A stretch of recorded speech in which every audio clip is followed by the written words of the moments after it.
खण परूड़े पेर, सिकनाए सुतरी खण परूड़े पेर, पुसण धारा केर करे सद सिकण जी। भिटाईअ जे ने शेर सां सिडनी अदबी संगत शाह नवाज़ शाह जी दस्तूरी गॾिजाणी असांजे हिकिड़े ख़ूबसूरत माण्हू, ख़ूबसूरत इंसान ऐं सिंधी अदबी संगत सकरन जे काउंसलर, सिंध काउंसिल जो मेंबर ऐं सोशल एक्टिविटी दोस्त आहे असांजो, समाजी कमकार जे मामले में ॾाढो एक्टिव ऐं ख़ैर मोहम्मद लाखो साहब असांजी हिन गॾिजाणी वज़ारत पिया कनि। ऐं सभ खां पहिरीं मां प्यारे दोस्त मंज़ूर गुल के पंहिंजो शेर पढ़े। मंज़ूर गुल। कोने काई राह कर्फ्यू आहे शहर में, नेण विछायो राह में तके जी जल माओ, कर्फ्यू आहे शहर में। मुंजिया जी सिंध जी जिए सिंध ये बोली मुंजिया, रे झंडे वारी टोली मुंजिया, रे झंडे वारी टोली मुंजिया। जॾहिं खां पींगे में अकपटी मूं, जॾहिं खां पींगे में हुई अकपटी मूं, तॾहिं खां अमन जी लोली मुंजिया। जिए सिंध जी बोली मुंजिया, रे झंडे वारी टोली मुंजिया।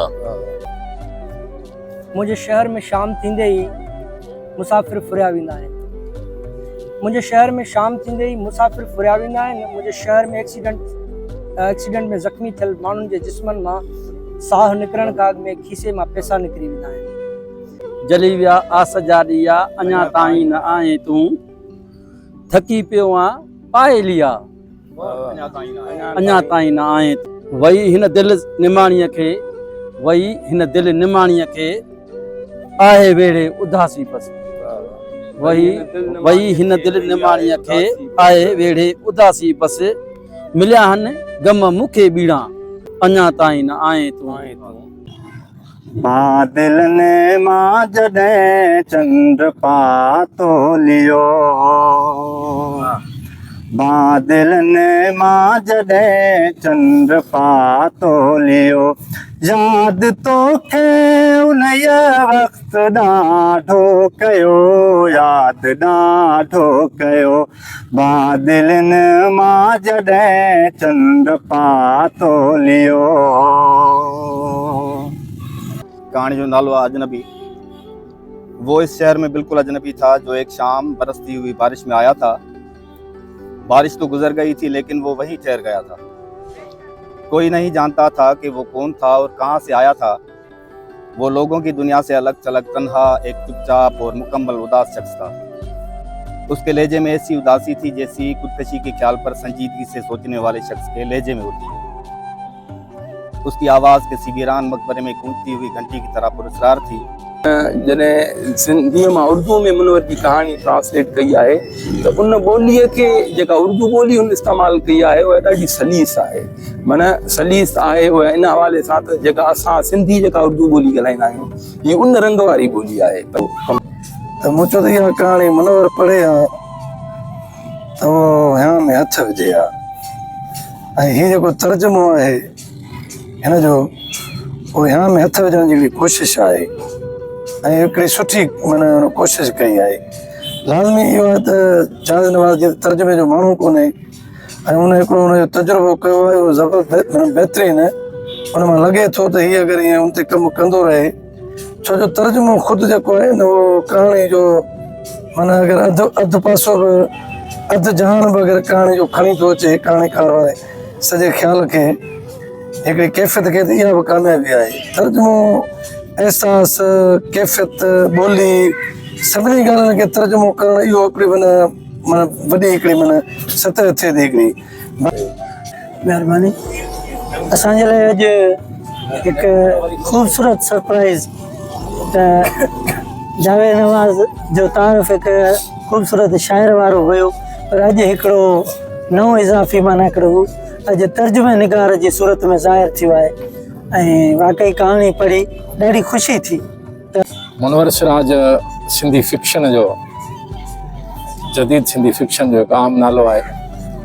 उन जी कहाणी उर्दू में तर्जुमो थियणु या पंहिंजो ई दोस्त जेको आहे जावेद नवाज़ बिरोई, नवाब शाह जो दोस्त शाइर आहे, ख़ूबसूरत शाइर, उनजो तर्जुमो करणु हिकु स्वाभाविक अमल आहे। इसराज जी कहाणी जावेद भाउ उर्दू में जेका तर्जुमो कयो ॾाढी ख़ूबसूरत, जेतिरी महिनत कजे उहा घटि आहे।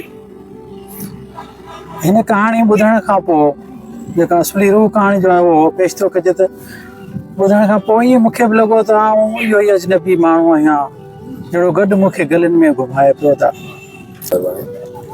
सभ खां पहिरियों त आउं प्यारे दोस्त जावेद नवाज़ बिरोई जो शुक्रगुज़ार आहियां जंहिं मुंहिंजी अवाइली कहाणी ओपरो खे उर्दूअ जो वेस ॾिनो आहे ऐं कंहिं हद ताईं या काफ़ी हद ताईं हू उन कोशिश में कामयाबु थियो आहे। तोड़े जो आउं सम्झां थो त तर्जुमो हिकु ॾाढो ॾुखियो कमु आहे, पर हिन दोस्त जेको तर्जुमो कयो आहे उहो हुन पंहिंजे प्यार सां कयो आहे।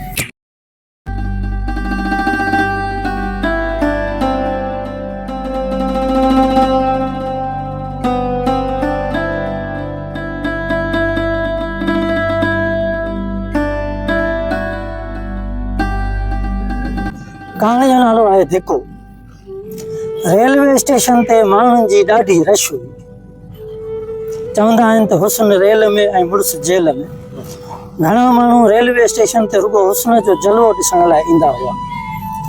कॾहिं कॾहिं को सुहिणो वणी वियो त उनखे रेल मां लाहे रईस जी जीप में विझी बंगले ते पहुचायो वेंदो हो ऐं इहो त रेलवे स्टेशन जो जहिड़ो दस्तूर बणिजी चुको हो। वॾेरनि जो ऐं वॾेरा शाहीअ जो उघाड़ो दौरु हो। बदमाशी उरूज ते हुई, अशराफ घटि ऐं कमीणो ज़ोर सम्झो वेंदो हो। इहो अवामी दौरु हो, ॾांदनि जो जोड़ो छुटो। पुलिस जी मजाल आहे जो कंहिं न्याणीअ जी दांह ते कंहिं वाठे जो अॻु झले पुछा करे त हीउ कहिड़ो ज़ुल्म पिया कयो। इमदाद रिंद जी कहाणी धिको असल में राइटर जेको फिक्शन राइटर जॾहिं लिखंदो आहे, कुझु बि लिखंदो आहे, उहो दाख़िलीयत जो रंग हुजे या ख़ारिजियत जो, उहो सॼो समाज जो ई हिकिड़ो अक्स हूंदो आहे ऐं उनखे ई माण्हू पेंट कंदो आहे। जेका कहाणी लिखी आहे त तव्हांजे लफ़्ज़नि खे मां दोहराईंदुसि त लाज़मी न आहे त असां मौजूदा दौर में आहियूं त मौजूदा दौर जी कहाणी लिखूं। असांजी जेका मौजूदा नस्ल आहे उन खे जेकॾहिं असां फ्रेंच रेवोल्यूशन जे बारे में ॼाणणु चाहियूं था त चार्ल्स डिकन्स जो टेल ऑफ टू सिटीज़ पढ़णु पोइ असांखे ख़बर पवंदी त फ्रेंच रेवोल्यूशन जा सबब छा उन खे महसूस रियलाइज़ेशन जो अहसासु राइटर ॾियारींदो आहे। जिद्दत ते कहाणीअ ते खोले को अहिड़ो त्राजद रखो त जिद्दत ऐं ॿियो दफ़ो वरी कहाणीअ जी शाइरीअ जी जिद्दत वरी उहे शयूं माना हिकिड़ी ॻाल्हि असांखे इहे जो इन में असांजा शाइर या असांजा जेके कहाणीकार ॾाढा फासी पिया आहिनि इन में। मां सम्झां थो इमदाद जी कहाणी साईं जीअं बख़्शल ॻाल्हायो या जीअं मुनवर सिराज ॻाल्हायो, जदीद दौर में वॾेरो इंतिहाई मटिजी चुको आहे। वॾेरे जी नेचर साॻी आहे, तबियत साॻी आहे, पर उन पंहिंजा जेके तौर तरीक़ा आहिनि, वार्ता जा तरीक़ा आहिनि, उहे इन मटाए छॾिया आहिनि। प्यारे इमदाद रिंद जी हीअ कहाणी ॿुधीसीं ऐं काफ़ी वक़्त खां पोइ हीअ कहाणी इमदाद लिखी आहे जेका पाण सभिनी दोस्तनि ॿुधी ऐं कहाणी लिखी आहे ऐं हिन कहाणीअ खे उन काफ़ी हद ताईं बल्कि भरपूर अंदाज़ में निभायो आहे पंहिंजे जॻह ते ऐं हुन कहाणीअ जा जेके जुज़ियात आहिनि उन ते बहितर कमु कयो आहे ऐं ईअं लॻे थो ॼण सॼी कहाणी खे ड्रामा वांगुरु असांजे साम्हूं गुज़रे थी ऐं असां हुनखे ॿुधूं था ऐं पाण असां हुनखे ॾिसूं पिया। साईं सदाई करी मथे संसुकार दोस्त मिठा दिलदार आलम सबाबाद करी। मुंहिंजी ख़ुशनसीबी आहे जो सिंधियत बि संगत नवाब शाह जे पंहिंजे सीनियर साथियुनि सां गॾु अॼु वेठो आहियां, दोस्तनि मदो कयो, हाज़िर थियासीं ऐं बेहद ख़ुशी थी। मुंहिंजो अरमान हुयो त कॾहिं टाइम कढी वञा, पर हीअ त भाग बलेरा थिया जो साईं सुंदर, साईं बख़्शल, इमदाद साईं सभिनी दोस्तनि दावतनामो रखियो, हिते शरीक थियासीं। काफ़ी कुझु सिखण वटां मिलियो, ख़ासि तौर ते कहाणी जे हवाले सां त इलाही सारो जेको अदब वारो तरीक़ेकार हुयो, लिखण वारो, इहो मूंखे ॾाढो पसंदि आयो ऐं सोचो इन जे ज़रिए पंहिंजो इज़हार करे सघिजे थो। हूअं सौ सिधो लिखूं था त सभु सम्झो था साईं इमदाद जी कहाणी लिखी आहे उहो हुन धिके वारी, पर असांखे धिको कोन था ॾियनि अहिड़े सूरत में त राति जो ॾाढो फज़ीलत सां प्यार सां खणी था वञनि दोस्तनि खे, ऐं पोइ जेको हुनजी मरामत थिए थी। सो हीउ ॾाढो ख़ूबसूरत तरीक़ो आहे अदब जो, जंहिंसां असां अॻिते वधी सघूं था। मां इंतिहाई जेको सो अॼु पंहिंजो ख़ुशी महसूसु कयां थो जो अहिड़नि तमामु सीनियर दोस्तनि सां गॾु वेठो आहियां, ऐं मुंहिंजी ख़ुशनसीबी आहे। ए सिंध वतन, ए सिंध वतन, ए सिंध वतन, ए सिंध वतन, तुंहिंजे सरहदुनि ते गुल टिड़नि, बारूद जी बू खां पाक तुंहिंजा रोड रस्ता शहर हुजनि, ए सिंध वतन, ए सिंध वतन। पूरी सिंध में मां ॾिसां थो त नवाब शाह मूंखे वाहिद माना अदबी संगत जो वाहिद मोर्चो नज़र थो अचे जेको पंहिंजी ॿोली ऐं पंहिंजी सकाफ़त, पंहिंजी धरती, पंहिंजे माण्हुनि जे लाइ भरझलो लॻो बीठो आहे। का बि हुन में मज़हबी कटरपनो नज़र कोन थो अचे मूंखे।